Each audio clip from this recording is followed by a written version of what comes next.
السلام علیکم ورحمۃ اللہ وبرکاتہ۔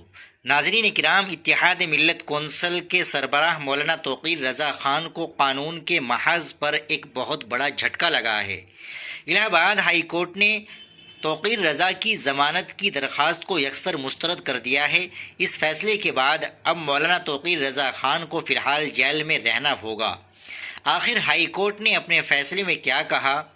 بریلی تشدد کا پورا معاملہ کیا تھا جس کی وجہ سے مولانا کو جیل جانا پڑا؟ ناظرین، یہ پورا معاملہ بریلی میں ہوئے تشدد سے جڑا ہوا ہے۔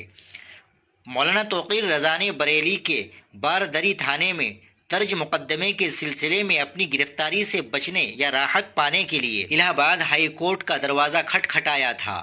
انہوں نے کورٹ سے ضمانت یعنی بیل کی گہار لگائی تھی، لیکن عدالت سے انہیں کوئی راحت نہیں ملی۔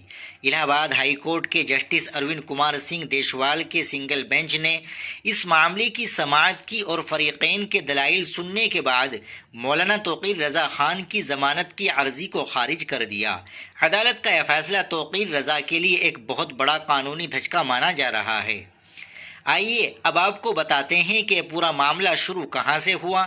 تاریخ تھی 26 ستمبر سن 2025۔ اسی دن اتر پردیش کے بریلی شہر میں زبردست تشدد بھڑک اٹھا تھا۔ حالات اس قدر خراب ہو گئے تھے کہ پولیس کو امن و امان قائم کرنے کے لیے سخت مشقت کرنی پڑی۔ اس واقعے کے فوراً بعد ایکشن میں آتے ہوئے پولیس نے بریلی کے مختلف تھانوں میں FIR درج کی۔ ان تھانوں میں شامل ہے بارداری تھانہ، کوتوالی تھانہ، کینٹ تھانہ، قلعہ تھانہ اور پریم نگر تھانہ۔ ان تمام تھانوں میں درج مقدمات میں مولانا توقیر رضا کو اس پورے تشدد کا ماسٹر مائنڈ قرار دیا گیا تھا۔ پولیس کا الزام ہے کہ ان کی اشتعال انگیز بیانیوں اور سرگرمیوں کی وجہ سے ہی بریلی کا ماحول خراب ہوا تھا۔ ہائی کورٹ جانے سے پہلے مولانا توقیر رضا نے بریلی کی مقامی عدالت لوئر کورٹ میں بھی ضمانت کی درخواست دائر کی تھی، لیکن وہاں کی عدالت نے معاملے کی سنگینی کو دیکھتے ہوئے ان کی یاچکا کو خارج کر دیا تھا۔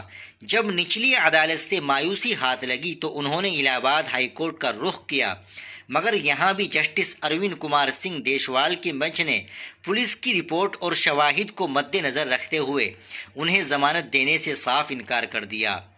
عدالت کے اس سخت رخ کے بعد اب یہ تو صاف ہو گیا ہے کہ مولانا توقیر رضا کی مشکلات میں مزید اضافہ ہونے والا ہے اور انہیں ابھی جیل میں ہی رہنا پڑے گا۔ اس پورے معاملے پر اور الہ آباد ہائی کورٹ کے اس فیصلے پر آپ کی کیا رائے ہے؟ ہمیں نیچے کمنٹ باکس میں ضرور بتائیے گا۔ ویڈیو کو لائک اور شیئر بھی ضرور کر دیجیے گا۔ آپ ہمارے چینل پر نئے ہو تو چینل کو ضرور سبسکرائب کر لیجیے گا۔ ملتے ہیں انشاءاللہ اگلی ویڈیو کے ساتھ۔ السلام علیکم ورحمۃ اللہ وبرکاتہ۔